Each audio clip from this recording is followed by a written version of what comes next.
thanks for what you do with your podcast and all the rest. You're doing a great job. Hope everybody keeps tuning in. You get a lot of good info, a lot of insights, understandings of how to get strong, how to stay strong, how to use your strength. You do a great job, dude. You make things better than they are in real life, I think. If you don't follow Massenomics, y'all do it. Social media, website, everything. Massenomics. Yeah.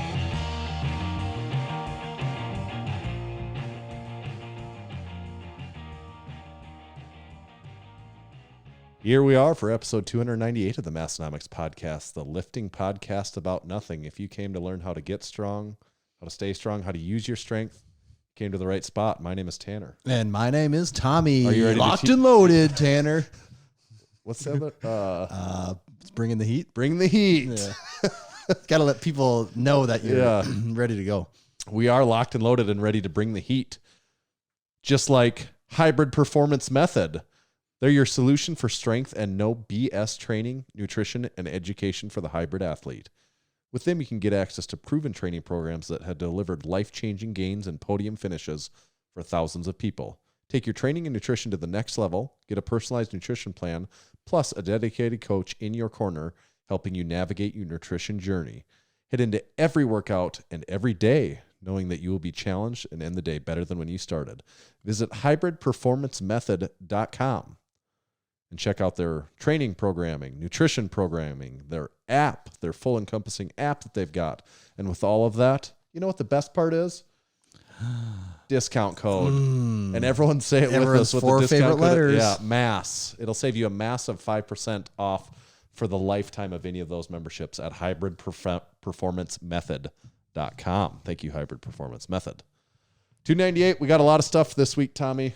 We got a lot of good stuff we got to go over. Do we? Yeah, we've got a timely guest that we're going to get to. So we should limit the lighthearted banter to like the first 20 minutes? Well, it's kind of tricky because all the stuff we have to get to is also just banter. So we have to just limit the ad-lib banter and go to the programmed banter. Yep, I get what you're saying. I had kind of a rough day today, Tanner. Rough day at the office? Well, not exactly in the office, but everywhere else. I had to get a cavity filled this morning. Oh, yeah. First, a molar? Nope. It was kind of more towards the canine? front, right next to the old canine. And I still don't know for sure if I've ever had a cavity as an adult. This might be my first adult. I know I had cavities as a kid. Yeah. A part of me thought I got one maybe as an adult many years ago, but I can't actually remember the experience to know if I did for sure or not. Yeah. It's not that bad, though. It wasn't terrible, but I did it first thing in the morning, and there's just enough Novocaine or whatever they do that is, to where it was funny because later on I was drinking water and I put like a lot of water in my mouth, and then when I went to swallow it, it went pew, and all just sprayed out because I didn't have control over that side of my face. And it kind of ruined my lunch too because I still couldn't quite eat lunch because like that whole side was kind of just dead. That thing makes for great comedy in movies. Like getting Novocaine. Oh, the Novocaine. Then you're like, just dentist office in general seem to have all types of hilarious hijinks. That's a Seinfeld episode when he gets that done, and then I won't spoil the episode, but there's a good Seinfeld episode where Kramer has Novocaine, and it leads to a lot of shenanigans. Okay. Did you see what's the one with Will Ferrell and Mark Wahlberg? I haven't. Is it like Daddy's Home or something like that? Is it called Daddy's Home? It might actually be. I think that is maybe what it's called. Is it called Daddy's Home? That's actually, now that I say it, that's really funny. I have to look if that's what it is. Okay. No, I haven't. Is it good? Yes, it is Daddy's Home. Okay. That can't be a good movie. No, it's... Okay, there's a couple spots in it that you laugh at. Because there's Will Ferrell in it. Like, how can Will Ferrell not be in a movie and laughed a couple times? But this was really the only thing that I remember that had any takeaway out of it. There's two funny parts. One is, and maybe there's two of them. Somehow I got roped into seeing both of these, which is a mistake right there. But one, Will Ferrell like turns into a really good skateboarder and like goes up so high that he hits a power line, that part was funny. But in the first one, for sure, there was a running gag that Will Ferrell wants to have kids and he can't have kids. He's sterile and they don't really go into it. And then later on they say how he had this tragic accident, and then it shows, and I don't know what happens at he's at the dentist's office, and for some reason the person running the x-ray like falls asleep or something, and he's under like anesthesia. So he's just getting x-rays to his balls nonstop. And that's why it's such just a stupid concept that, and is that the one then when he goes streaking to the quad? Yes. Or no, then he does the cannonball. He has a there very you important go. announcement. Yeah, to he make. was talking on the TV to San Diego. Yeah, that's that's what the it is. one. Yeah, that's the one. Okay. Yeah, I have seen that one. Now that you mention it. Okay, now we got Will Ferrell's. This might be a little unorthodox, but in the spirit of having a lot of stuff to get through, what do you think about doing a can? I think we should get right to it. Okay. No blindfolds necessary because this one has been prepared for us by the sender. This is coming from Shelby Grabansky from Fargo, North Dakota. Oh, should we read her address too? Just if people want to send thank you letters. 899 39th South. That's not right. But it's not. It's just a variation of that. So it's a number between 1 and Okay. 1,000. Directions for beverages. Better serve chilled. I did pre-chill these, so we're good there. Shake well before consuming. Okay, is this a trick? I don't know. And then third is lift hard, live easy. Thanks for all you do, fellas. At Grabansky Shelby. P.S. Sorry for how this looks. You have a very big sheet of paper there, Tanner. Yeah. Okay. Yeah, let's go. So there's part that says not to read on air here. I have not pre-screened this at all. So I'm doing is start reading this part that looks like it can be read on air. Okay. So do you think we read the letter before the cans? I'll just start reading, and if it gets to a point where where it says warning, flavor, spoiler, then from Almost Big Shelby, from Central Southeast North Dakota. Hey, you silly gooses! Can we just recognize how incredible it is that two random gym owners in frickin' Aberdeen have created, not arguably it is, the best lifting podcast for our ears to ever feast upon.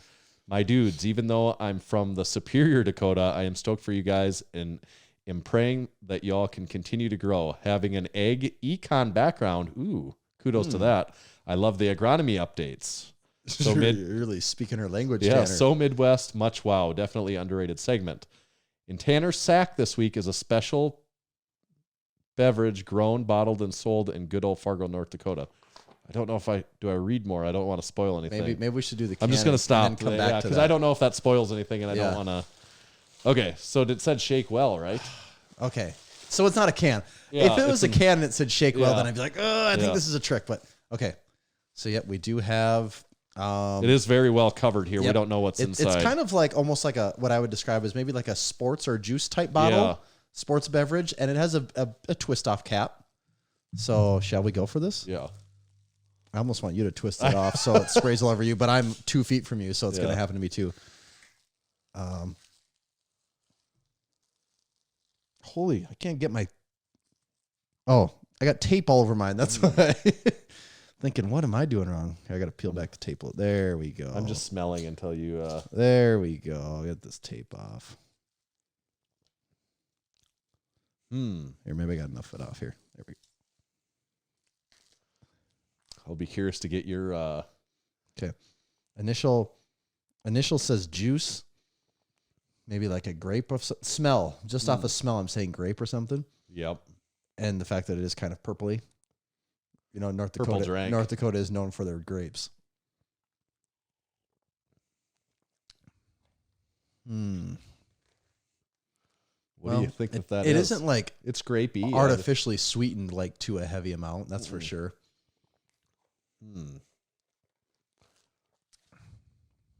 While we think about that, I did also wanted to wish a happy birthday this week to Big Chris, beerbelly_lifts on Instagram. He has a Christmas birthday, and we just wanted to give him a special shout out. We'll start doing a birthday segment from his wife. We'll his start doing a special birthday request. segment every week on this show. And I think maybe he was on the maybe he's listening here tonight, so he might see that. How embarrassing! Right in front of all your friends. Okay, should I start peeling this Yeah, apart, or peel back some layers? And maybe while you do that, I'll read a little more now that it's not a spoiler. In Tanner's Sack this week is a special beverage grown, bottled, and sold in good old Fargo, ND. It's not only local to my area, but it's way better than any other healthy water crap on the market. Good macros, great flavor. This flavor is my personal favorite of their brand. Of course, I am but a humble peasant in comparison to you two As constant connoisseurs of beverages, I will defer to your expertise on how many JD Power and Associates awards it gets. I'll buy 5 matching gym tuxedos, which is, of course, lift shorts paired with a lift shirt. I do like that's the gym tuxedo. Yeah. That's actually really good. Yeah, if you guys can guess the flavor, no cheating. Well, too late now. Okay. We said grape something. Do you want to know what it is? I was going to also say like pomegranate or something like that. I would have agreed with you. Okay. This is Axe water, it says. Oh, she also said you have to guess the exact flavor. None of this raspberry is close enough to blackberry funny business when gym tuxedos are online. So we were off, Tanner. Okay, it's confusing because it says aronia berry lemon on here. I don't know what aronia berry is. Never heard of that. But then on the side of this, it says aronia berries have higher antioxidant levels. Than cranberries, blueberries, and pomegranate. So it's better than those, Tanner. Apparently, it tastes good.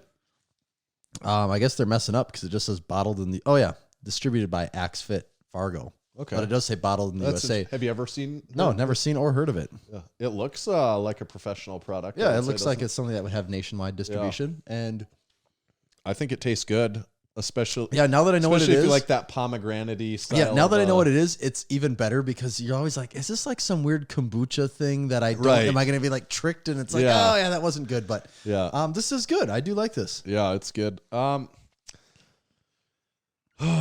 you give it I guess I'm this at is kind of on a different scale. 5. Yeah. It's kind of almost on a different scale because it's sort of a different type of drink. But for sure a 3.5. I give this a 3.5. 3.5. Okay. I could drink more than one of these. Yeah. It goes down, there's no bubbles. It goes down a little smoother. Right. It's good though. Mm-hmm. It's good stuff. Awesome. Okay, who said this again then? Big she said almost Big Shelby. That's not how it works around here. It's just Big Shelby. Big Shelby, thank you. There's no almost. And there is the private stuff. All the private stuff. Just pages and pages of private information. Yes. Like all the addresses and such. So that'll be interesting. Well, we appreciate that though. Yeah, that thank was a you. great segment. Tommy, I did prepare a special Christmas movie game because this comes out. Do we have like game show music on there still? There's only one way to find out. And by Cool. Thanks for what. The last one. even had to do a few of them twice. Woo! Yeah. Here we go. Okay, actually, I should say, is this the type of show where you play the intro music and then read sponsored ads right away and then get to it? Because it is. Okay. That's exactly the type of game show this is. Thank you for joining. Let's take a break for hear a word from our sponsors here. This episode of the Massenomics podcast is brought to you by The Strength Co. Grant Brogy was born in the late 80s, nearly 2 decades after Buddy Caps began lifting. In the late 90s, Grant's brother Jordan bought him the new Encyclopedia of Modern Bodybuilding by Arnold Schwarzenegger, and Grant's love for weightlifting began. In 2001, Grant joined the local YMCA and began training with weights. In 2009, Grant discovered the book Starting Strength, and in 2012, as lieutenant in the Marine Corps, he began teaching Marines this method. In 2017, Grant opened his first gym in Costa Mesa, California, and the Strength Co. was born. In 2020, during a major iron shortage, Grant sought to bring back quality manufacturing of Olympic barbell plates to America. His innovation, adaptation, and can-do attitude brought about the greatest plates made in decades. The plates were accurate, anti-fragile, and instantly became the go-to plates of hundreds of lifters at Massenomics Gym. You can check out the Strength Co. plates online at thestrengthco.com. I love the Strength Co. plates. They are the best. They are the best. They are the best. Should we get back into this? Yeah. Woo! Welcome back. Okay. Wow, wow, wow, wow, wow. Woo! Okay. All right. So when I said prepared is probably a loose term to this game, but there is something here. Okay. So it's going to be a quick tournament to decide what is Tommy's favorite Christmas movie of this arbitrary list of Christmas movies that I put together. Oh. So, and your it's much like overrated, underrated. You're allowed to think out the See, this is process tricky with for it. me because I can already tell you right now I don't have any strong feelings towards Christmas movies. That probably so makes it better. That's going to be, This Okay, is gonna be hard. we've got 11 of them here, so one of them has to get a bye in this structure. So Home Alone, because it's at the top of my list, is getting a bye. That one should be That's getting a bye. pretty high. So that wins the first round. Okay. Okay, next one is Polar Express. Are you familiar with Polar Express? I know what it is, have not seen it. Okay. And then versus National Lampoon's Christmas Vacation. Yeah, for sure that will go by, yeah. So National Lampoon's Christmas Vacation is the winner. Gets the W there. I couldn't agree more. Polar Express, though, you're I going to can start see- watching. I was going to say, I Also, can these see kids how- ones, you're going to start to experience these a lot more, Yep. though. Like, and I can see how that could put up more of a fight at a different time in my life, but right now, Polar Express, I would say, as far as the kids' Christmas It's movies, pretty good. is a pretty good Christmas movie. Okay. And there's a hot chocolate song. Your Yeah. kids are going to love it. catchy as hell. Oh yes, hot chocolate. Polar Express is weird though because Tom Hanks. It's like a Tom Hanks movie, and like it's this really weird animation. It's almost like realistic animation, but not. It's like I think I do you know remember- video game. What's it called? Like when you're playing like like a cutscene. Yeah, it's a cutscene. Yeah. That's exactly Really? what it looks like. Okay. It's the cutscene on a video I game. do where, feel like I've where maybe you're caught- playing Bond and you get to like the end of the level and then it goes to Like, hey, this looks way better than I feel like it should right now. right. Yes. So you're taking National Lampoon's Christmas Vacation in the winner there. Okay, next, How the Grinch Stole Christmas, the original, The animated original. the animated Okay. original, like 1966. I'm going to make up versus. This one that you probably won't know because it's a kind of a more recent popular kids one. It's called KLAUS. So I think you say Claus. Yeah, Yeah. no, I have not seen that one either. Pretty good kids Is movie. it? What is that? A 3D thing or a? It's weird how that animation works to me now where I can't even like. But it's not like people. No, Okay. right. Okay, It's so yeah, it's just like a CGI. yeah. It's it's like to me it's almost just like this is like a screenshot of it here. You know, it's just animation, I guess. You know? Yeah. I don't know what you call that even anymore. It's weird. They It all kind of looks morph more. into one It looks thing. more cartoonish, Yeah, but it's it's ca- still, I would assume, is probably mostly computer done on that. I got. What was the first one you say again? The original How the yeah. Grinch Stole Christmas. I gotta go with the original Have you Grinch. watched that recently ever? I have not watched it recently. I actually, for a boy, we were putting some music on the TV the other day on YouTube, and I typed in the Grinch, and the You're a Mean One, Mr. Grinch, that song was on, and I'm thinking this might actually be a little scary for a little kid. Yeah, I like the song, But it is a catchy yeah. song. I have not actually watched that movie in its entirety in many, many years. But you're taking that as a winner. I'm going gonna to take it as a winner. Okay, next one. Things get tough on this one. Elf. Speaking of Will Ferrell. Yep. Versus Jingle All the Way. Speaking of Arnold. Okay. Turbo Man. I want that Turbo Man doll, right? Yes. Versus Elf. Like people seem to really like Elf, right? And do you also- like Elf? I do like Elf. I think Okay. Elf is funny. Elf Okay. is funny. Yeah. You know, Jingle All the Way was filmed in Minneapolis, though, Tanner. It has that whole upper Regional, Midwest. yeah. It has that upper Midwest vibe to it. I think I still gotta go with Elf on this. To me, Elf is probably the closest we have to a modern day Christmas classic in these categories here. So Okay. I think So you're taking Elf. Yeah, I gotta go Elf. I Okay. gotta go Elf. Next, A Christmas Story, which is the also made in the I don't know when Ralphie, Yeah. You'll Shoot Your Eye Out. For Geely. Yeah. Certainly a classic. Everyone's Yep, over for sure. Versus Bad Santa. What's Bad Santa? Billy Bob Thornton. Yeah, Billy Bob Thornton. I've only seen that movie once. Some people really like Some Bad people Santa. do really like that. I don't like Bad Santa all that I well. didn't I don't care really for that. like Billy Bob Thornton all I that don't well. Like, really care for him either. Usually in movies when like the whole shtick is that you're just an asshole the whole time. Yeah. Like to me, that's not like super entertaining to watch. I'll go with what was the first one we talked about again already? A Christmas Story. Christmas Story. Yeah. Okay. I'll go with the Christmas Story on this. Okay. Last one in the first round. The Nightmare Before Christmas, Okay. which is like I think that's like Jack Scully, right? Yep. You know, Is it Jack Skellington? Is that Skellington? Yeah, There you go. Thank you. Versus Die Hard. I feel and like you can make your point. Whether I feel like it's a Die Hard weird personality trait where people have to make a point of how edgy they are by saying Die Hard's a Christmas movie. Yeah. So I'm just gonna say I've ranked Die Hard so low on the Christmas movie scale that I'm gonna go. The Nightmare Before I'm gonna go Christmas. with the Nightmare Before Christmas. Okay. So round 2, we're getting into just winners here. Home Alone, first round bye versus The Nightmare Before Christmas. Home Alone for sure. Yep. Home Alone we didn't get to talk about. Great movie. It is. I've watched it multiple times over the last couple of years with my son. And, it holds up though. Every year it holds up. Yep. It doesn't. I mean, other than 2 some, is. What about Home Alone 2? Home Alone 2 is not bad. It's not as good as the first one. It doesn't get. It just the first one is just the real deal. I mean, once you assume that, ignore the fact that his parents are just that whole dynamic seems a little off, but Yeah.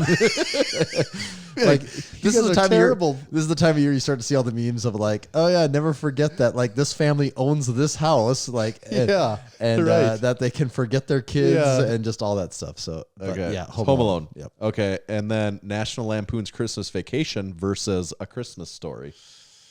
I gotta go National Lampoons on that one. Yeah. Correct. I agree with that. Oh, am I being judged here? So then we're to last of the round 2 is Elf versus How the Grinch Stole Christmas. I gotta go Elf. Okay. I'm going Elf. So our final 4 is Home Alone, National Lampoon's Christmas Vacation, Elf, and did I say that right? I didn't say it last time after Elf. I just said Elf. So what's next? Do we miss one there? Or wait, do we just have 3 winners here? Home Alone, National Lampoon's Christmas Vacation, and Elf. I guess that's our final round. I guess is what we're at here with. So all right, it's a triple threat match. It's a triple threat. Or did I forget something? I don't know. Well, that's what we're at then. Okay. Home Alone, National Lampoon's. So it's what did we pick between? Oh yeah, I picked between Elf and Jingle All the Way, right? Yep, that was the first round, and then you went with Elf and How the Grinch. Yeah. 1, 2. Yeah, so we just have 3 winners. Okay. So the final round is a Royal Rumble. Okay. So we have Home Alone, National Lampoon's Christmas Vacation, and Elf. Those are our top 3. How do you rank them, starting at third? What is the third best out of those 3? This is really hard. Actually, man, if I had to give these things like points, like 1 to 100, they would be within like they're points closely of rated. each other for sure. So there is no clear. I just watched National Lampoon's Christmas Vacation, and that would actually probably change my perspective too if I just watched all of them like in a 1 week period. Yeah, because I'm kind of going off of like not seeing these for a year, maybe even more. Yeah, I don't think I've seen Home Alone all the way through for a couple of years now, which is like it's on TV nonstop, but you never catch the whole thing in one in one watch. I'll probably go. Also, good pizza and milk scenes in Home Alone. I'll probably go Elf 3. I agree with that. That one was the easier one to decide. This is, and it probably almost depends on who I'm watching them with too. What I'm going to go with, but I think I'll probably do Home Alone 2 and Home Alone. Sorry, Spot number 2. Yeah, is number 2. Yeah. And National Lampoon's is number 1, I think. God, that's a really tough one. I agree that is a tough choice between those 2. I'm hard pressed. I might actually go Home Alone number 1 now that I even say it out loud. I'm going to do that. I'm going to say Home Alone. So you're saying Home Alone is the greatest Christmas movie ever made? With this lineup. Yeah. And off of a bad memory. Yep. Yes. That's what I'm going with. I'm going Home Alone is the best Christmas movie. Definitively. Oh, because I can tell you right now, the best Christmas movie is not an actual Christmas movie. Those are not the best Christmas movies. Yep, I'm doing that. Home Alone 1, National Lampoon's 2, Elf 3. I like that. I can live with that. Yeah, I think that's good. Everyone else is wrong. I just watched National Lampoon's, like I said, and very funny. It is. I know. It's really funny.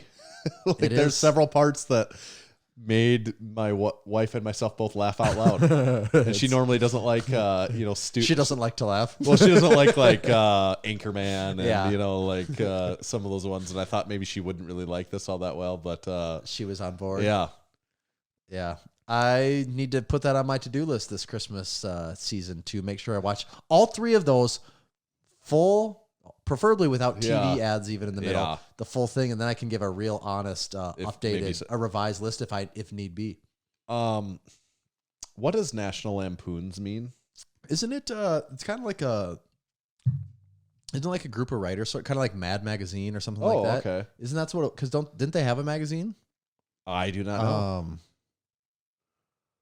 I do not know that. I'm checking right now. I've always wondered and never bothered to pay attention. National Lampoon. Well, the vacation.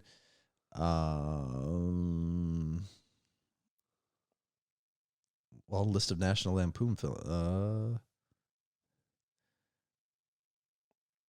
Yeah. Because because they have Animal Houses. Right. Is National Lampoons too. I didn't know Right. that. So it is like a whole thing. Okay. Animal House, Class Reunion, Movie Mad. Oh, Is it like here's their list of movies. Are you ready? Yeah. Jeez. So it's like the Avengers universe, only it was the original Avengers universe, only it was the National Lampoons universe. There's the greater National Lampoons universe. So first it was the National Lampoons universe, then Avengers, then the Taco John's multiverse. That's what it is. Yeah, the last movie they have was 2015, National Lampoon, Drunk, Stoned, Brilliant, Dead. Viz Van Wilder, National Lampoons? I think it is. Let's see, that's got to be early 2000s, right? Yeah. National Lampoon's Van Wilder. Yeah. The Rise of Taj.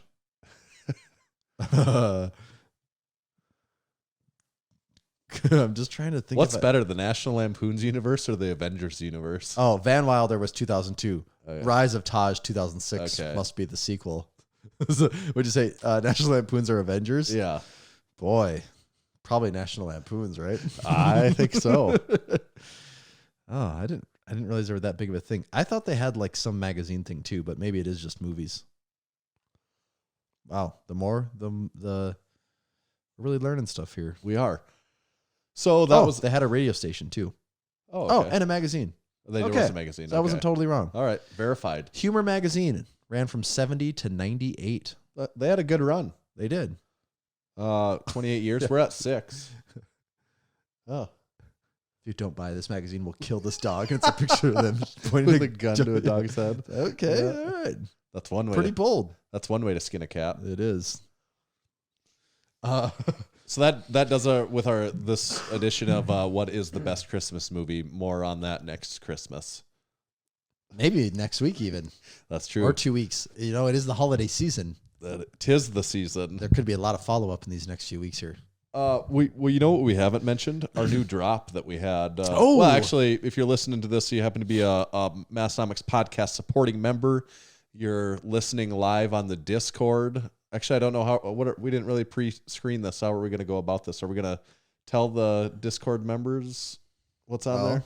Or maybe we want to wait and wait and share more details until after our guests. Maybe we'll do that. And also, Yeah. people listening to this will find out technically a little early too if we actually say what the items are. Right? Well, no, because this won't come out until Monday. Shit, God. Yeah. Drops tomorrow, isn't it? Well, no, we're recording on Tuesday night. Man, 2 days off. Yeah. Oh, We're recording on a different night too, so there's all kinds of what is time? man, that is a great question because my brain was really getting There scrambled. was some talk in the Discord maybe this last week about time, the concept of time. Oh, and was how- there? Did I really miss that one? I think it was, and it is really weird. Heavy thought segment here. Mm-hmm. The concept of time, how we specific to Massenomics, how we behind the scenes we like to categorize periods of time as either successful or less successful and stuff. But when you really start to think about it, how arbitrary the periods of time are. We do it all the I time. know, We're that's like, what I mean. We do it all the time. Yep. So we're like, yep. Okay. If this week comes, all right, that was a good week. But then like, well, but also the week doesn't matter. It's the month. And then it's we like, look at the month, why- but we're like, but really the month Does the doesn't month matter matter? as long as like the quarter's pretty good. And they're like, but also a quarter's a totally arbitrary Right. time frame. Well, it's all arbitrary. The more the longer you think about it, And that's yeah. I think that's the last time we said it. I go, it's an arbitrary time frame. And you go, but it all is, Right. which you're 100% right. Well, because we probably most commonly we talk about months all the time. Like, was November a good month? Was August a good month? Was it a good month? Good month? Good month? We hardly ever really talk about a specific week. We don't say, was it a good week? no, we'll just be like, oh, damn, things got kind of crazy for a few days there. You notice the days. Weeks don't matter apparently to us. The month does matter. I think the month is just like, that's an easy unit of time to digest, that it's big enough that it means something, but small enough that it's not so much that it's over. Like 6 months is. That's more what that makes sense. That's more what that's about than anything is. It's just kind of an appropriate. Yeah, it's much easier to look at span. a month and like kind of wrap your head around that than it is 6 months. It's like, well, 6 months, like around here, the season's changed like 4 times in 6 months. I don't know. Other things happen too outside of just the Massenomics world, but a month, it's a lot easier to wrap your head around that. That's my thought on that, at least. Yeah. It is interesting. The more you think about it, the less meaning that those blocks of time period can have. Though, don't you think? Well, and also that like quarters, like that comes from corporate America, right? Like absolutely. A quarter has no bearing on us. Like it doesn't. I mean, none of this has any bearing on us. Actually, right back to it doesn't mean anything. It's right. It's all because even when you think about a year, it's like, well, why are we? You're just cutting off that, and it's how taxes work and other things, but. You would, that is where. But then you go so broad, eventually, like, well, you have to divide this into something. Exactly. Yeah. Now you have to get it right back into a piece that you can digest and look at. So, time is weird. Time is really weird. Yeah, time is of the essence. I know that it's on your side. It is on your side. Have you ever heard "Time is a flat circle"? It's on True Detective on HBO. I thought maybe you were going to say it was on The Hangover. Like a circle. Is that what they do? Or no, isn't that isn't it Rob Schneider? Isn't that his character on it's an Adam Sandler one, isn't it? That could when he's marrying them. I thought that circle. I was thinking that was on The Hangover. Is that on a okay? Is it like Chuck and I pronounce you Chuck and Larry or one of those movies? Okay, yeah, a circle. Yeah. So is that Rob I feel like Schneider? Someone's gonna pop it. Yeah, it has to be Rob Schneider. That, like, it's a circle. circle. Yeah. It has to be one of those. Happy Gilmore? That's not right, is it? No way, it's Happy Gilmore. But yeah, you're right though. It's like because he's like marrying them, isn't it? Like the he's like playing an Asian man or whatever. He's like marrying them. He's like playing. I'm gonna find this right now. It's.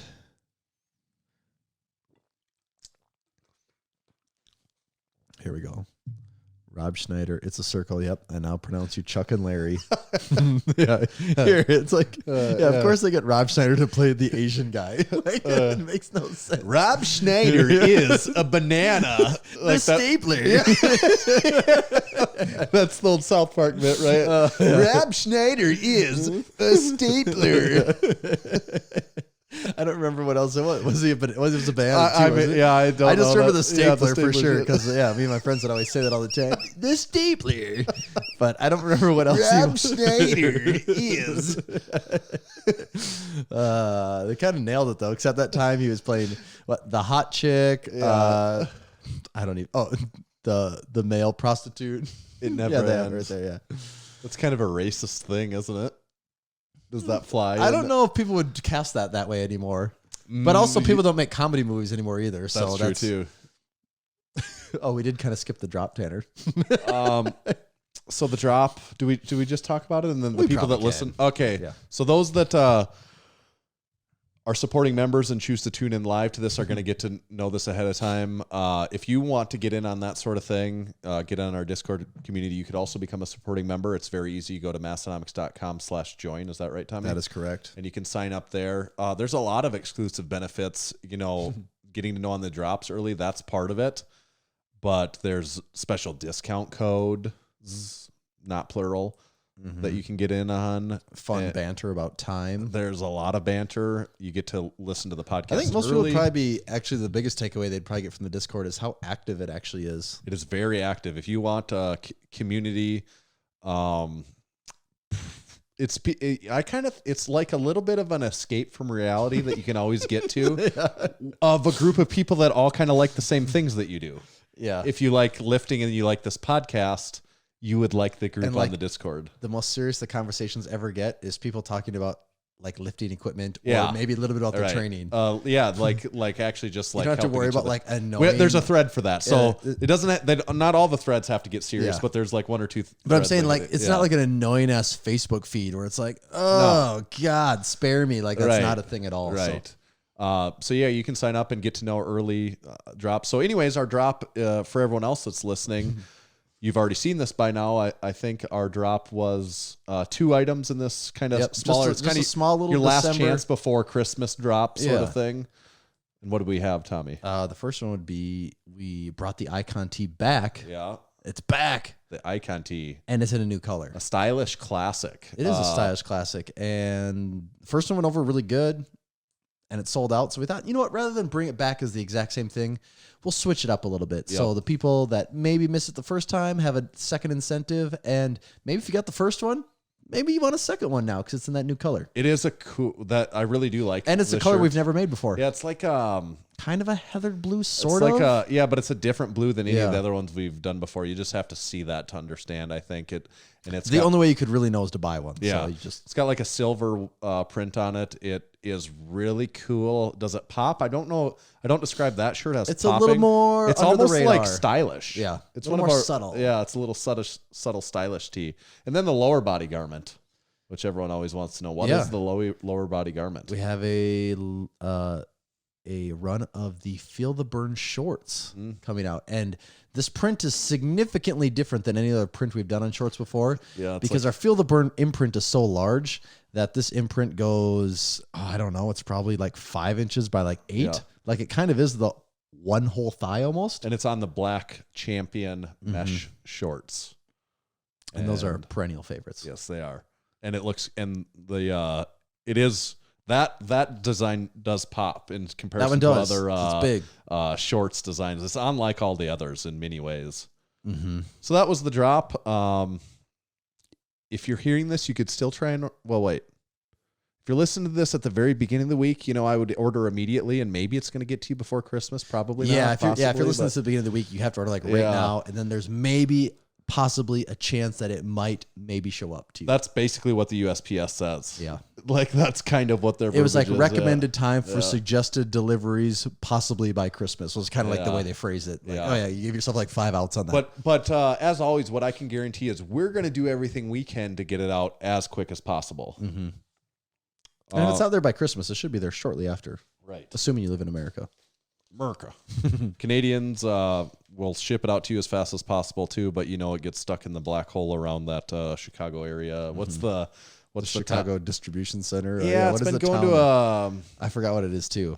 I only see the name get brought up every one single of our day. Canadian Discord members will know where their packages sit for weeks at a time. We'll see if they pop that in there. But I did want to tell you that this episode is brought to you by Texas Power Bars. Buddy Caps first started lifting weights in the late 60s and began powerlifting in the mid-70s. At that time, he was working for Image Barbell building gym equipment. Around 1976, a local machine shop started making Olympic bars for them, calling it the Image Bar. In 1977, Image Barbell became Champion Barbell. It was then that Buddy started looking at the bars with an intent of changing them for the better. In 1979, Buddy bought his first lathe to begin addressing the known issues. In 1980, his passion, drive, and purpose now had a greater mission. Buddy set on his own to make what he believed was the greatest bar he had ever seen and trained with, and the Texas Power Bar was born. It was strong as a house with the best knurling, and it was maintenance-free. Hundreds of state, national, international, and world powerlifting records have been and continue to be set and broken on the Texas Power Bar. To learn more, check them out at texaspowerbars.com. Woohoo! Should we say bye-bye, Discord? Yeah. Someone said Carroll Stream. Carroll Stream, that's the That place. is the actual name of the town? That's the place. That sounds like a made-up place. Yep. That's right. where Canadian-bound packages go to die. Bye, Discord. See you, Discordians. Now, Tommy, should we get our guest on the horn here? Let's do it. On the proverbial horn. Big Max. We didn't get a literal horn this week? Not this time. Man. We'll just get him on the proverbial horn.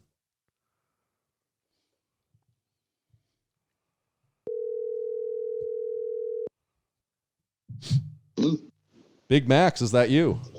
It's me. We are, of course, joined as always by marvelous Max Montana. Just wanted to pretend to be Chad on that one for a second. It's been a long time since I heard that. You're here with Tanner and Tommy's here also. What's up, Max? What's up, guys? How you doing? Oh, we're good. We're excited to get you on, and just coincidentally, this ended up being a great timely guest for us to have you this week because there was weightlifting news, and we almost don't know much about weightlifting at all. So it's perfect to have someone that does kind of know about weightlifting with us this week. Yeah. Or me, who can pretend to know about it and make things up. You fit in perfectly. Yeah, you're perfect guest for the show then.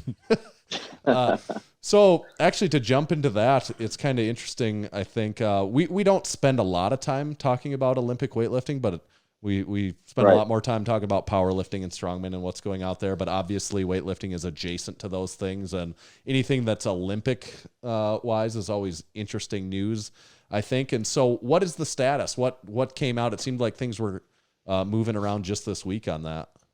Yeah. So as far as I know, like if you kind of go back, you rewind a few, maybe I guess last year or something, and really more than that, the whole history of weightlifting in the Olympics has been on this rocky road for the last couple of years, where the major issue that the IOC, the International Olympic Committee, is concerned with is the corruption that exists in weightlifting, where the IWF is, they're generating huge incomes from doping positives. So like, let's say you're a Kazakhstan team, 9 members fail tests, and then you've got to like pay the IWF to get reinstated. And it's like, €500,000 or something. And so this kind of thing was going on where there's just a lot of corruption as far as like bribes and paying people off and who controls doping samples, and basically the IWF is running a sort of typical like, mob scheme where they're basically extorting countries or offering protection. And it was getting to be a point where it's like everyone kind of knew this was happening. The whole like Icarus film that came out, was really like anyone who had been involved in weightlifting or who had met like, Russian athletes had heard those stories before, like verbatim, the same kind of stuff. And that kind of came out and was a little more eye-opening, kind of started to get more traction. And so, this whole McLaren report came out and basically like exposed all this stuff going on. And the situation was one in which the IOC said to the IWF, hey, you guys need to rewrite your constitution and you need to elect, officials that we believe we can trust. And so, this is like pre-Thailand Worlds 2019. The entire Thailand team fails drug tests, right? So like they just get blown out of the water. They're done, but they're still going to host the Worlds at that meet.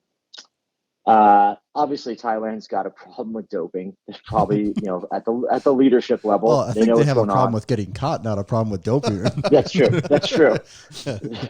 Yeah. When the 48 kilo, female, when the 48 kilo competitor, first and second place, both have thicker mustaches than Tom Selleck. But anyway, so this goes on, right? They oust the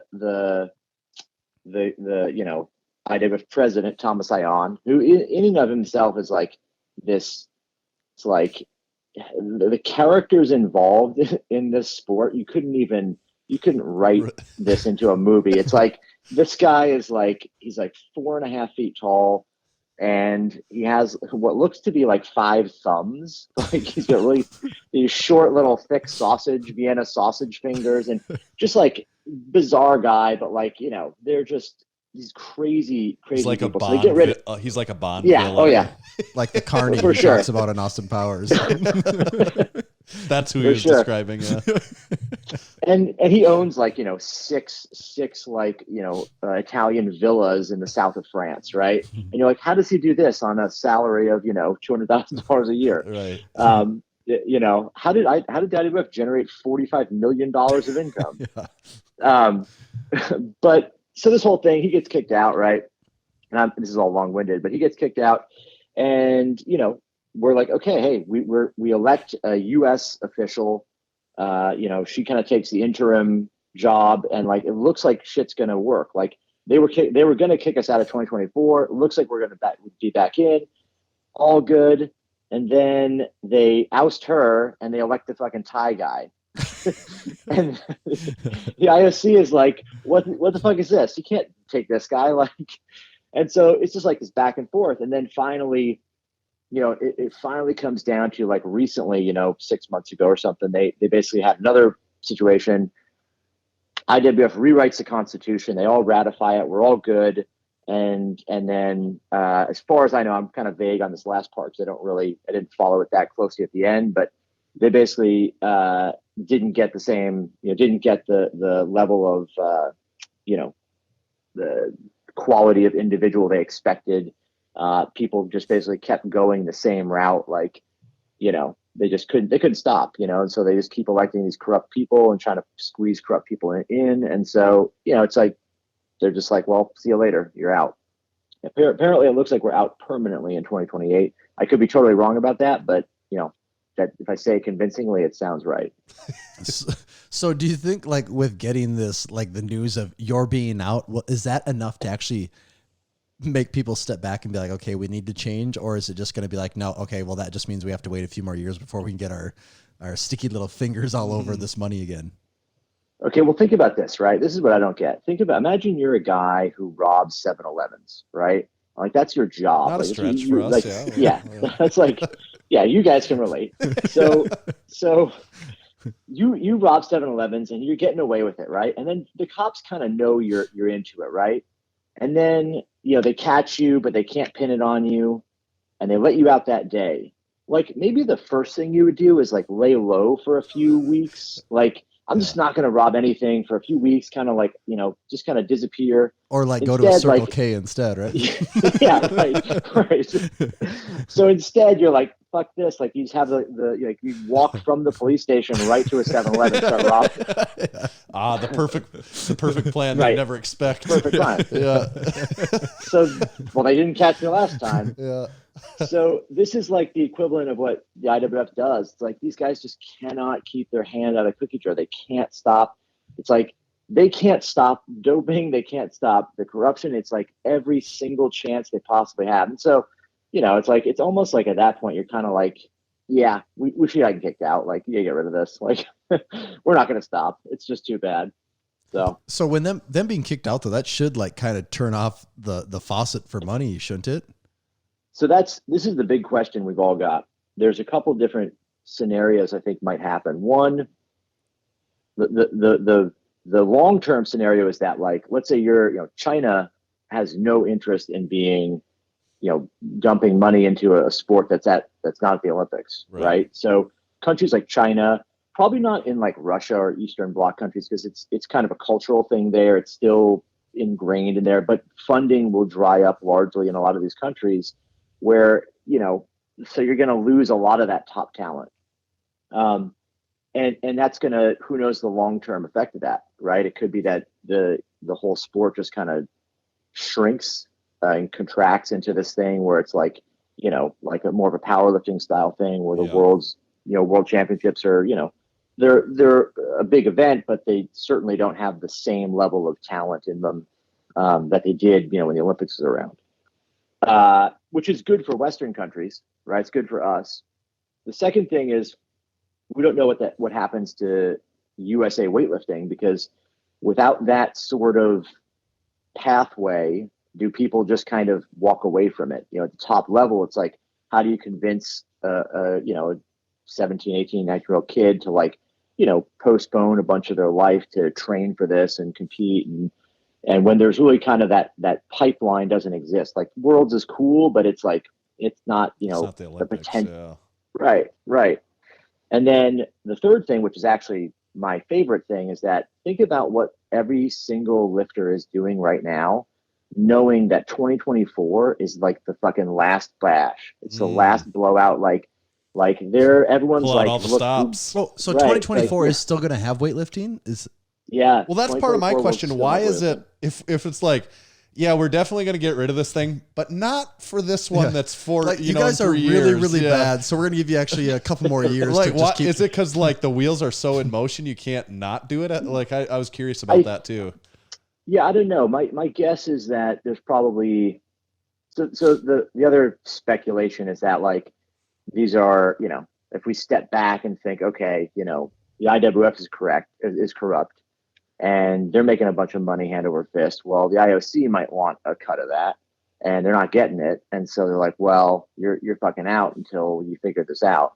Yeah. And so it's like, that's one theory. I don't know if it's true or not, but like, you could imagine that, hey, I mean, people think about the Olympics, they think about weightlifting. I mean, that's the only time they think about it. It's like, Yeah. so you're robbing us of that.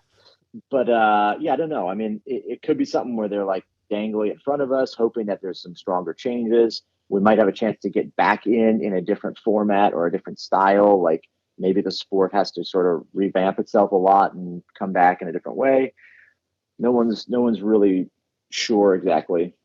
I do like the idea that it could just be this one big YOLO lifting event. Yeah. Yeah. Every single Google search in every little mountain village in Kazakhstan is for like, how do I source trend? Yeah, Like, yeah. how many Anadrol can I take before die? Up the dose, lift the most. Lasha, there's like everyone's sitting there just thinking like, how can we just fucking have the greatest fucking meet ever? I was saying it'd be cool.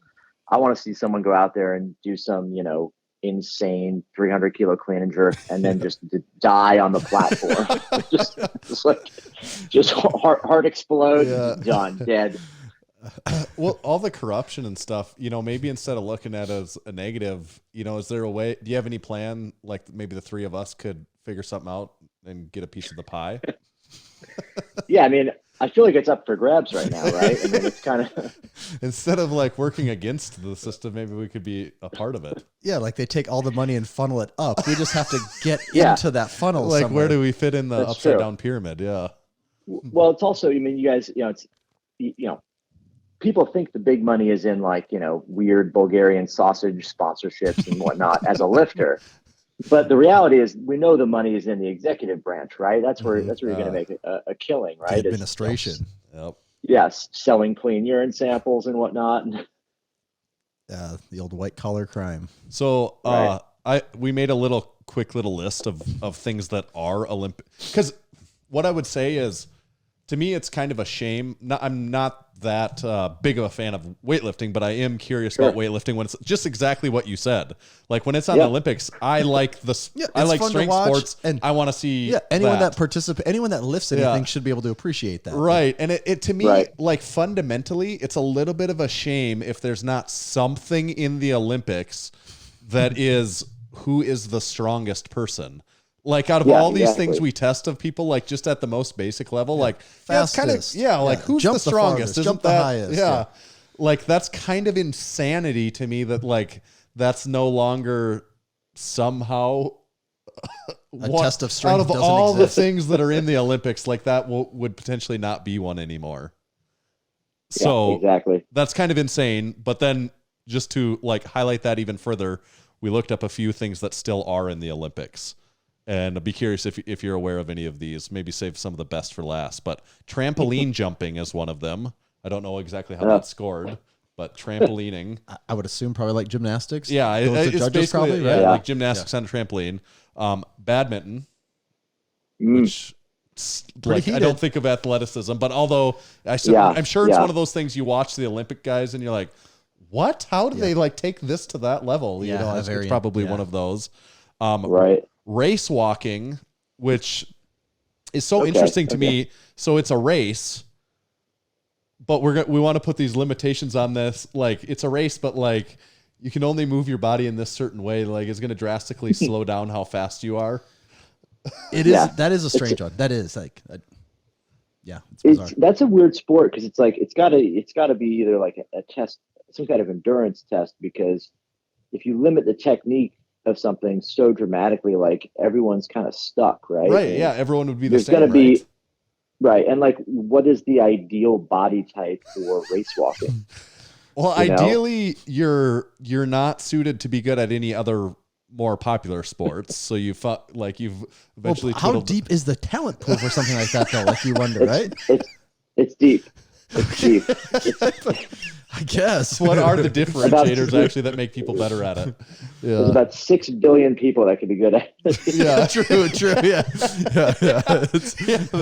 Could all probably be pretty competitive. Now that you say it, I do know a lot of people that know how to walk. So yeah, it does. But do they know how to do it kind of in a funny way where you're really like dramatically not running but moving as fast as you can? Glide. Yeah. And like only one of your feet can ever be off the ground at any one time. Which I also am very curious, like how strictly that's actually enforced, right? Oh, that's got to be really strict, I imagine, because that's the entire essence of the sport, right? But how do you every step? But of don't every those person events go for like hours on end? So like, does each person have a specific judge following them the entire time? Like, no, there's both feet. Yeah, that's what I don't get is how you actually enforce that. That's true. Yeah, that's a good point. So that's silly in many ways. Maybe it's an honor system. Yeah, the honor system. Yeah, that's like golf. You call your own. And then the craziest one to me. Oh, what was the other one you brought up, Tommy? Was it breakdancing? Breakdancing is going to be in, which I don't think it's in yet, but it's coming. I'm curious to see how that one plays out. It could be really cool. I just don't know what a breakdancing actual competition looks like. Right, and that's like such a subjective thing, right? Where it's like, how do you? But I suppose it's the figure skating, gymnastics thing, and you have the panel, and I'm sure, you start getting that chain going or whatever, and I guess if your feet touch, like, is it the same thing? Your feet touch, and it's that many point reduction. I would be genuinely curious to watch one of those, though. The wildest one to me that I like to think about. Okay, this is an Olympic sport, and weightlifting might not be any longer. Is dressage. Which is with the horses. Yeah, it's basically like horse dancing. Mm-hmm. So, like horse dancing is a thing. So those horse ones. So like all the equestrian sports are kind of interesting. I know we were looking into this a while back, and the equestrian sports are basically, to me, if you really step back from it, they got to be the most corrupt of all the sports. Well, we just said it might as well just be like the barrier to it. Might just say, "Are you interested in the sport? Do you have $1 million?" Like, if no, see other sports. That's what I said. Nobody ever got into this sport whose family's net worth was under $100 million. Or based surely on talent. Like, you're not getting into that sport because of your talent. You're getting into it because of your money. Yeah. There's no like 30 for 30 on ESPN where they're like talking to some like, down and out guy who's like, I was living on the streets and then I found a horse and that's how I got into dressage. Train that damn horse to dance like none of I pulled myself up by my bootstraps and got to the Olympics. Pulling myself up by my bootstraps wasn't hard. It was that heavy ass horse holding me back the whole time. Who's the winner in that case? Is it the horse or the rider, or just a combination? I suppose. It's the audience. That's the only one that wins. We're all treat for the senses. Yes. No, that's good. Okay, well that's interesting information. We certainly understand that better than we did before. I think I think it is a shame though that weightlifting wouldn't be.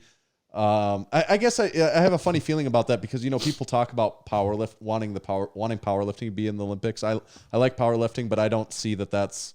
I'm not a big proponent of that. I don't really see how that's necessary or why that matters. But on the flip side of the token, I would feel sad for weightlifting to come out of the Olympics. Yeah, I mean, I don't know. I mean, I would be absolutely shocked ever. I mean, if powerlifting was ever considered, because one of the main problems with sports like weightlifting is that they take up a significant number of athletes. And there's not that many medals to win, and they don't generate a lot of money. So it's like something like skateboarding.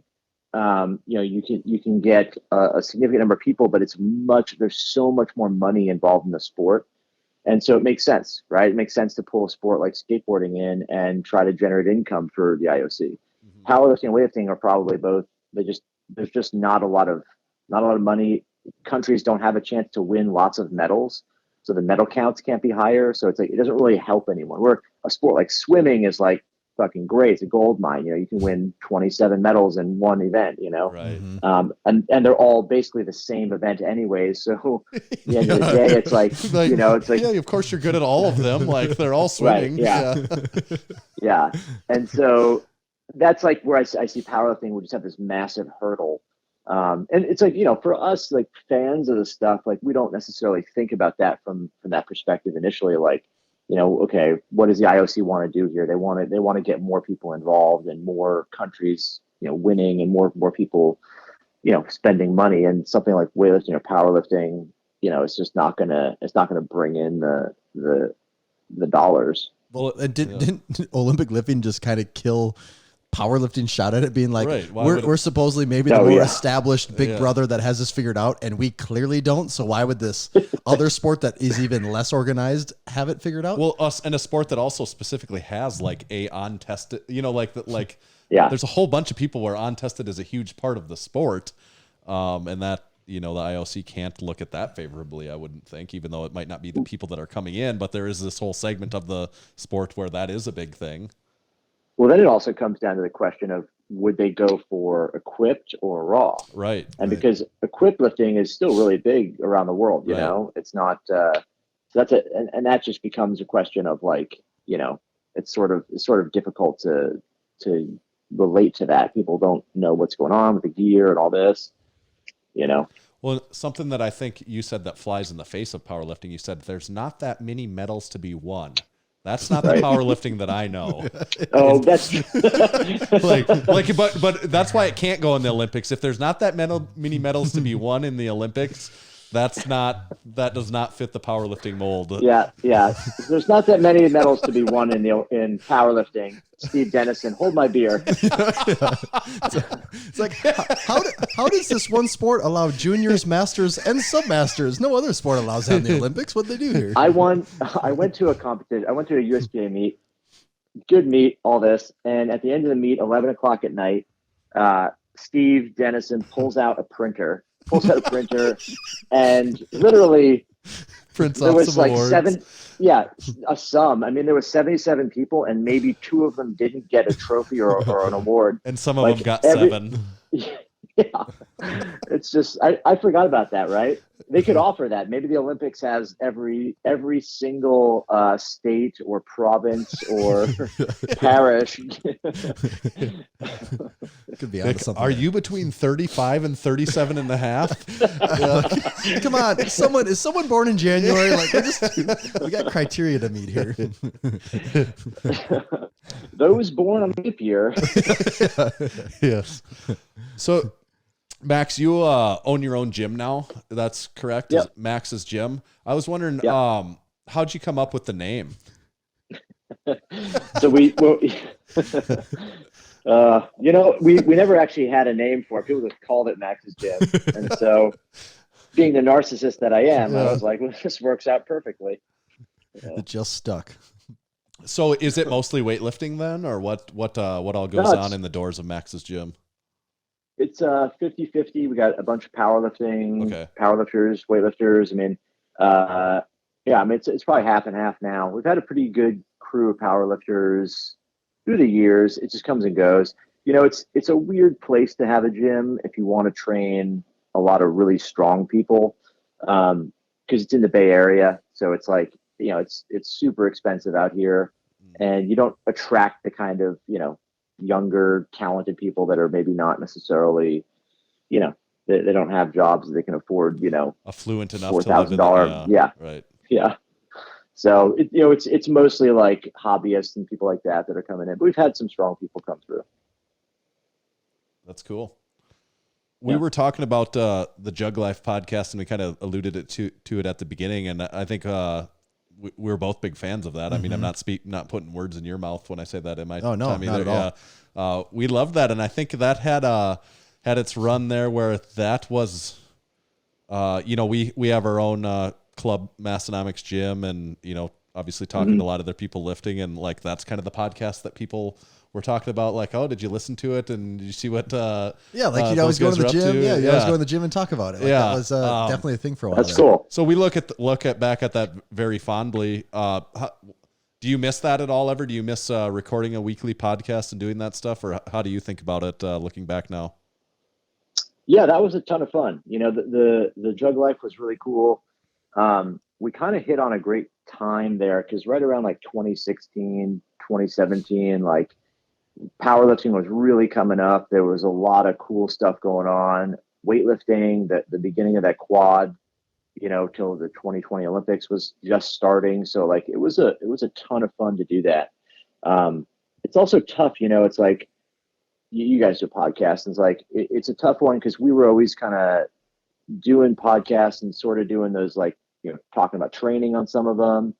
And eventually you get to a point where you've done so many of these that you feel like you're kind of repeating, you're repeating the same stuff. And so, but I always enjoyed the interviews. We did, I think maybe 2018, we did a bunch of traveling. We'd travel to like Texas and do like 5 or 6 podcasts in a week or like 3 days. And then, get a bunch of cool interviews. And that stuff was a lot of fun. I really liked that.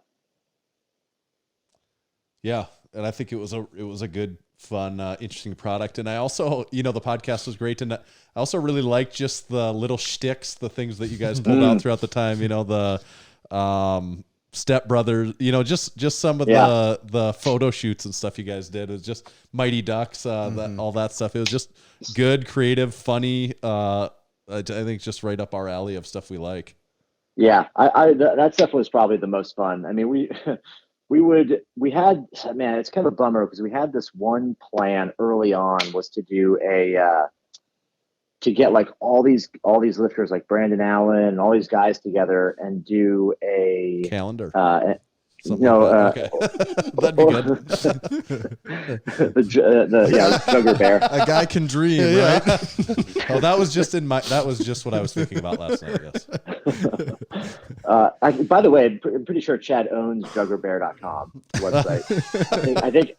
I think it redirects back to Juggernaut. He said, but we're gonna do like a over the top where all the characters would be in there, and that would have been a ton of fun. And we never quite got to that, but yeah, I mean, it was a fun time doing those, like the little parody things in the beginning was a blast. Is there any snowball's chance in hell that it would ever start back up again?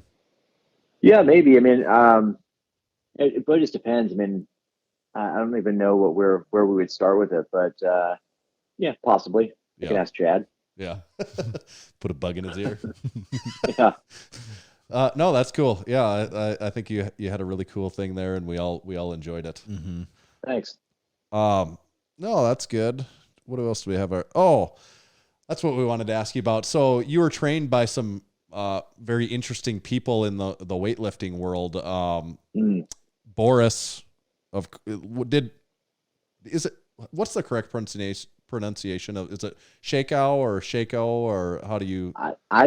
I never knew. I assume it's Sheko. Okay. And so I don't know. And then what's the guy that the Bulgarian guy, Abajev or what? Abajev, yeah. Abajev. And you were kind of directly trained by him for a period of time then, correct? Yeah. What was like the most interesting advice, like just one little nugget that either of them or both of them ever gave you? Man. I mean, nothing like profound. I mean, probably the shit that came out of Abajev's mouth was insane. Like the things he would say were just like you couldn't believe what he was like. The guy was fucking insane. So he like slept. He didn't sleep a single night in his bed. He slept in his closet every night, and I assume every night of his life. Vertical? Why? Because he was afraid of the KGB. Like they were going to come get him. And like he's living in like Benicia, California, in a suburb, like. And he was really fearful of the KGB. You think like he was? Yeah. Oh yeah. You got to imagine, right? This guy is like most people's stories of growing up in communism is from a different perspective than his, because he was like high up. He was like a big deal. They protected him. He was very important, right? He was winning, kicking Russia's ass, right? So he was like a big deal. So. He must have been exposed to who knows what fucking weird, what kind of weird shit he had to deal with and what he knew was going to happen to him if he, did whatever, So he was fucking paranoid like that. But he would like, one time he brought down from his room this fucking bottle of liquor that he had distilled in the tank of his toilet. I don't think he actually had the liquor in the toilet. It was in the bottle, but he was hiding it in the toilet. But he had like distilled it and he made us all take a shot of it. And it was just like the most vile, like, it was made out of like fucking roots or something. That was so bad. He was just such a weird, very odd guy. Like the way his brain worked was so different. I watched him. He had this dog, so they got him a dog, and the dog would go out in the yard, and the dog would like dig a little hole in the yard, and he'd go out there, and he was like, this dog's digging this hole, and so he'd get like this like vinegar, and he'd pour a little vinegar on the hole, and the dog would stop digging there, and he was like, see, this is it works. And I'm like, yeah, but he just moved over like 10 inches, digging a hole there. Like, you're gonna run out of vinegar. But just to give you a perspective on how fucking nuts this guy was, like, he just like shit like that didn't make sense to him. But then, to some degree, he was kind of a mastermind in weightlifting. I mean, he definitely changed a lot of the way people train. I mean, there's probably huge influence from him in everything, strength sports since what he did. People, when he started coaching people, they were doing, people were training like 3 days a week. People believed that like training was hurting you, that training would cause death if you did too much of it. Uh-huh. And so he, when he started, this is like back in the 50s, right? People were like, well, you can't train more than that many times a week, you're going to get hurt or whatever. And so he started pushing people harder and harder, and eventually built this system where that was totally insane. But people like that kind of drive everybody forward, right? He had crazy stories too. Like this guy started before steroids were really a thing. And then obviously became like the fucking master of, he became the number one fan, right? But yeah, I mean, he was telling a story that was really cool, that I thought was really interesting. He said that when they first got Dianabol in Bulgaria, they all started taking it, like this team started taking it, and they were all really scared of it. And so they would take like, 1 5 milligram pill right before training, 3 or 4 times a week or whatever. And like everybody kind of got a little bit stronger, but no one got like way better. They got stronger, but it was kind of like not a huge difference. Then one dude, this guy must have been nuts, but he was like, I'm gonna take more. And so he started taking like 5 or 10 or 15 or 20. And so he was taking, 20 pills a day, and then he got way stronger than everybody else, and so then everybody was like, fuck this. And so then they all started taking it, right? And it just went down this road of like, this one guy was just like, yeah, I think I'm going to take 10 times as many as everybody else and see what happens. The pioneers. Right? We owe a lot to those guys, don't we? And here we are, 2028, no Olympics. Yep. Max, we've got this little game we like to play with everyone that we have on the show, overrated to underrated, and we got a special Max Aita set of topics, hand-picked topics for you here, and it's your job to decide if they're overrated or underrated. You can elaborate as much or as little on each one as you'd like, but you do just have to come up with a final decision of overrated or underrated. You can't ride the line. So if you're ready to play, we'll these out. We'll hit you with them. Okay, overrated or underrated? Nike Air Monarchs. Underrated. Grossly underrated. Most comfortable shoe a man can wear. Are they actually comfortable? I bought them as a joke when I wore them the first time, and that was a mistake. It's like if you were joking with your buddies, like, hey, I'm gonna shoot heroin today just for fun.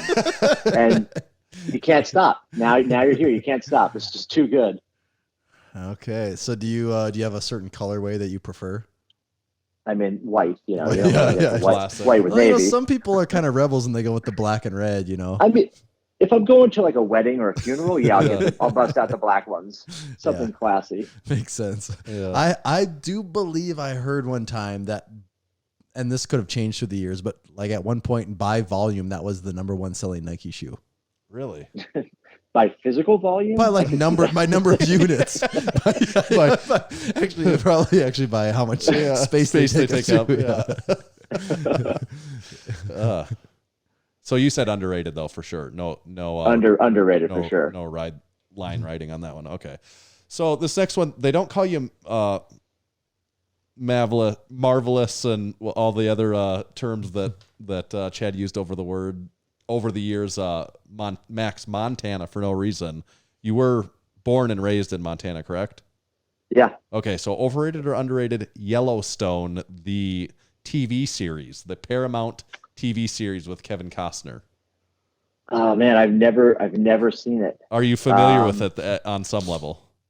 I'm only familiar with the fact that it's Kevin Costner. Okay. I'm gonna say possibly overrated. I don't know. I think you're correct. Like in even only knowing what you know, that's probably a safe answer. It seems like not like real. Like Montana is. There's like two types of Montana, right? There's like people that are like grew up there and live there that are like, they work, regular jobs and everyone's kind of, there's not a lot of money.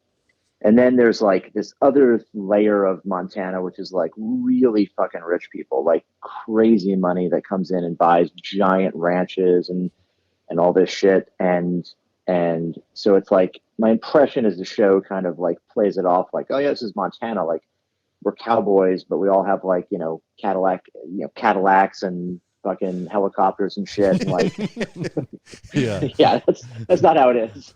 Right. And we're from South Dakota, so not far down the road. Okay, and we can relate to that to an extent too. Mm-hmm. Yeah. You guys know. What part of Montana were you from? Bozeman. Yeah. Okay. I was born in Bozeman. Excellent. Been through Bozeman once. Excellent. Yeah. He always, Chad always called me that Montana because Montana is my middle name. Oh, really? Okay. Yeah. Yeah. Are you named after the state that they're like, I don't know, looking at things in the room and be like, Montana. Crucifix? No, that doesn't work. Montana? Yeah. The doctor came in asking for the birth certificate and my parents freaked out, just looked around the room. Maximum dosage, max. Let's do another M word. Yeah. Okay. Overrated or underrated Bulgaria, the country? I haven't been. I'm going to say it's probably underrated. I've heard it's pretty cool. There's some cool stuff there. Yeah, I mean the best summary of Bulgaria that I could give was from a Bulgarian lifter, and he said, every country has criminals, but in Bulgaria the criminals have a country. So that's pretty profound. Yeah. Good. Okay. Last one here, and this is probably the most important one. We usually save the best for last. Everything comes down to this. Your whole performance on the show is weighted on it. So a lot of pressure here. Overrated or underrated Arby's Big Montana roast beef sandwich? Man, I don't think I've been to an Arby's in probably. I mean, is Arby's still around? We have one in South Dakota here. We do, yeah. Okay. They still put a lot of ads on TV. You're totally not Montana anymore. You moved away and like you forgot where your roots. So I was actually when I was growing up as a kid, there was a restaurant that I don't know if anyone listening will get this reference, but there was a restaurant that was literally exactly like Arby's, the roast beef sandwich, everything the same, but the name of the restaurant was Rax, R-A-X. Okay. And I was probably like 7 at the time. I fucking loved it because they would give you this like little alligator water bottle with like, orange soda in it. And so, I mean, I'm kind of old school. I'm going to say Rax was better. So I have to say Arby's is overrated. Including the Big Montana, the half-pound roast Big beef sandwich. For sure. Yeah. Arby's got the state. Arby's fucked us over as a state because when we had no speed limit, when Montana had no speed limit, Arby's would put all these ads up about like drive as fast as you want to Arby's to get five roast beef sandwiches and put them in your mouth. And they that became like national news, and they brought too much attention to it. No speed limit, too much. Yeah, they fucked us. Did you have Taco John's in Montana? Yeah, did? Taco John's was there. Excellent. Yeah. What do you think of Taco John? Taco John's is a recurring theme on the Massenomics podcast. Actually, we talk about it surprisingly frequently. What do you remember and think about Taco John's? Taco John's is pretty good, for what it was. Like the first 30 minutes of it was good. And then, That's actually a great way to do it. Yeah. It is You better. guys- It is better than Taco Bell though. Like there's Yeah. just Oh take yeah, that- for sure. Yeah. Yeah. Yeah. It's like I always thought it was more of a local thing. I guess it must just be like a. Well, it's out of Northwest Wyoming, thing. isn't it? Oh, okay. I think Yeah, they're I think based it's out of in- Wyoming, and yeah, they're kind of the. We should have the statistics ready, but if I was to guess, I think it's probably in about 20 states. I always thought it was kind of upper Midwest Well, it makes a lot of sense that they're based out of Wyoming. That's exactly what I expect from a Mexican restaurant. named Taco John's. Taco John's, yeah. Yeah. That really sums it up for everybody too. Yeah. No one has ever experienced it. It's a Mexican restaurant based out of Wyoming named Taco John's. Okay, were you ever around in the Taco John's vicinity when their mascot was a monkey that rode a dog? It's called Yeah. Whiplash the Cowboy Monkey. Yes, I think I remember that. Marketing genius. you No could say. follow up. We just wanted to know if you're aware of that. If not, You could share look the it up. memory. Yeah. Okay. Well, really good news. It looks like you passed overrated, underrated, and therefore, you passed the Perfect. show, and we will air it because of that reason. Awesome. I'm glad. Yeah. Biggest accomplishment. You didn't just waste like 40 minutes of your life. So Yeah. Obviously, if there's anything I suppose people can join your gym if they're in the Bay Area. But what about coaching or anything like that? Is there online services that you provide in that way? Yeah, you can go to jtsstrength.com, check out all the coaching offerings and whatnot we got there. That's the best way to get in touch with me. Awesome. Well, we really appreciate it, Max. This is good stuff. Yeah, it was real fun. I'm glad to have been on it. All right. Thanks. awesome. Thanks, Max. Cool, guys. All right. See ya. See ya. Oh. Cool beans. That's cool beans. Very cool beans. That was fun. That was good. Max didn't disappoint, did he? He did not disappoint one bit. It was worth the wait. Well- Worth all the hype all these years. The alliteration stumbled me up on my words that one time when I was trying to say marvelous Max Montana. It is tricky. Yeah. It is tricky. Magnificent Max Montana. Joined as always by magnificent Max Yeah, Montana. Chad had all those years of experience saying Yeah, it, that's true. so he just knew how to do it. But He did. it's not something just any person can pull off. No. You know what I can pull off?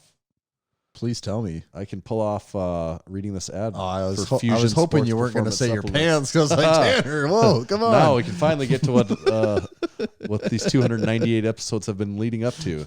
Do you know what's in your supplements?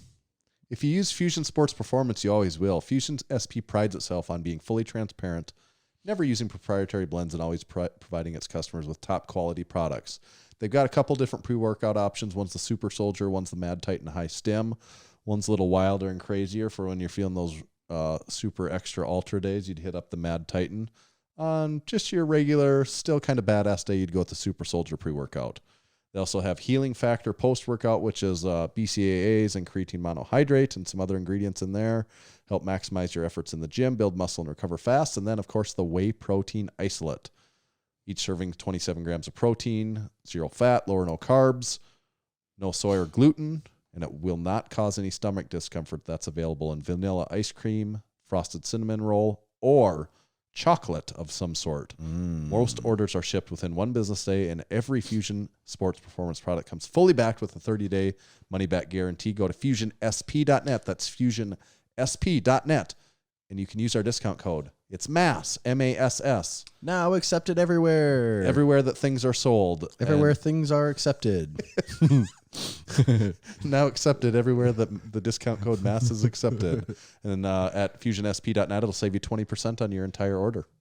Wow, thank you for that. I'm going to try and one-up you here, Tanner. Oh, good luck. And tell you that today's episode is also brought to you by SPUD Inc.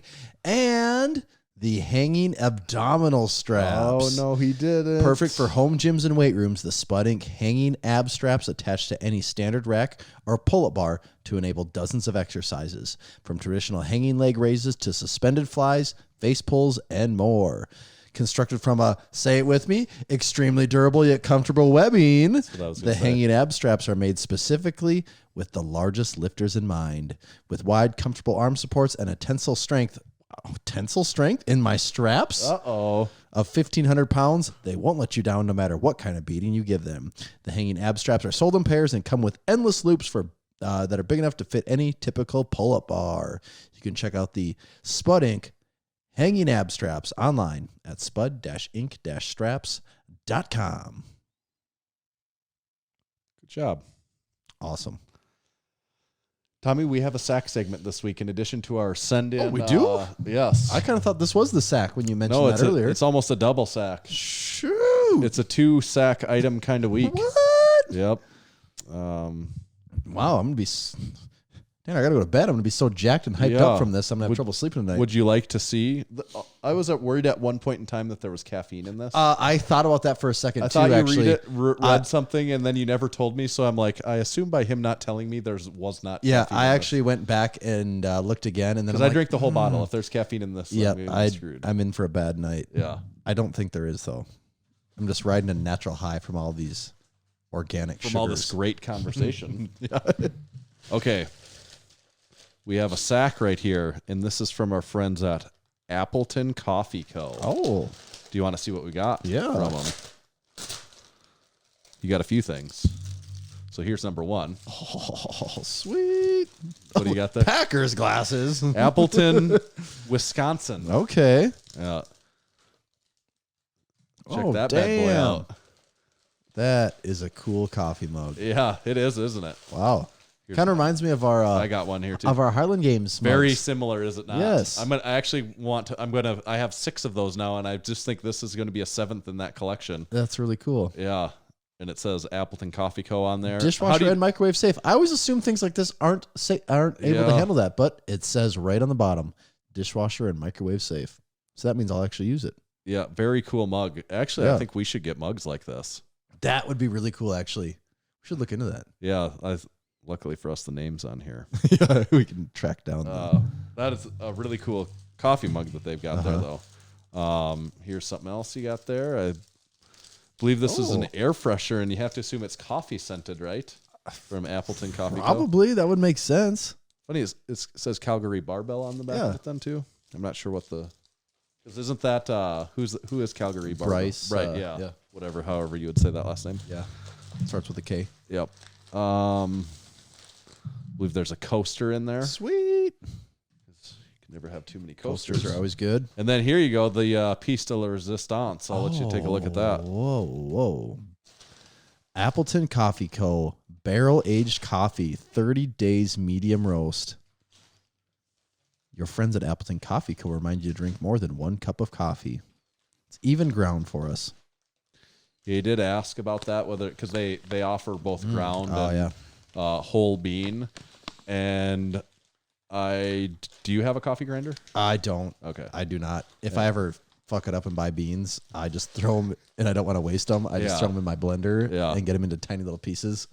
And I know that's not what you're supposed to do. Let me hit that again. There's the tiny little blowhole here. Yeah. And it smells like coffee. Yeah. I'd like to taste it. Yeah, it smells good. Mm-hmm. Sweet. So yeah, Appleton Coffee. So if you want to check them out, we can't review their coffee in full faith yet because I can tell you it smells really good. I can review their mugs in their full mug faith. is awesome. Their mug is really cool. The smell is very good. Mm-hmm. I like that. We'll try it out. But check them out at appletoncoffee.com. They sell coffee. Sweet. Thanks, Appleton Coffee Co. Yeah, and obviously a listener of the Massenomics podcast, so that alone makes me like them. Oh, they've been vetted at least to that level, so you know that's that they're the most mostly extreme okay. level of vetting. Yeah. So that's cool beans. That kind of was most of the stuff I had on my list. Is there anything else we really needed to get to today? Merry Christmas. Well, Merry Liftmas. Is it? It's not. Is it Christmas? It's dumb, but this whole recording on a Tuesday. Yeah. God, it is Christmas next. Okay, it's because Christmas is on a Saturday. That's right. what's actually So this will come out on Monday, and isn't Christmas like 2 weeks away? This will be the episode that comes out the week of Christmas. Wow. There will not be another episode that comes out before Christmas. So that means we only got one more episode left of 2021. Yeah. So next week we'll record 299.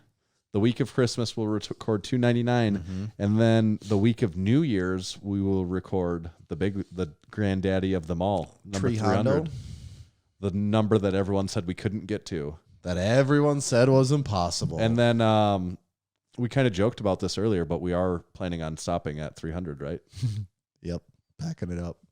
What if that's not a joke though? Just everyone, all the first commenters are just confused, wondering what's going on, and there's no podcast. What if at 300 we literally we delete everything? Like we take just the goes website, away, the website's it's just down. ghosted, and we never communicate with anyone All again. the orders we took for a week leading up to that, we just kept the money and didn't ship them. It just disappeared. How would people even track? What would people even do in that case? Like, it'd be so hard to get. I feel like there's enough people that know who we are that it would could literally it wouldn't come to necessarily be easy, but I think some people would get some feelers out for us. And, right. There'd be some digging going on. So we're probably not doing that though. Yeah, probably not. Probably I guess not. we'll give it 300 more and then decide. But what if we are doing that? What if we really are ending the podcast? We probably won't unless we do. Bum, bum, bum. Like, I don't think we should unless you want to, Tanner. Haha, that'd be funny if we did though, wouldn't it? Just as like a joke, unless you think it actually is a good idea. Yeah, that'd be funny, but we could if you want. Yeah. I guess, whatever. But whatever, I don't care either way. I was joking though, unless you weren't.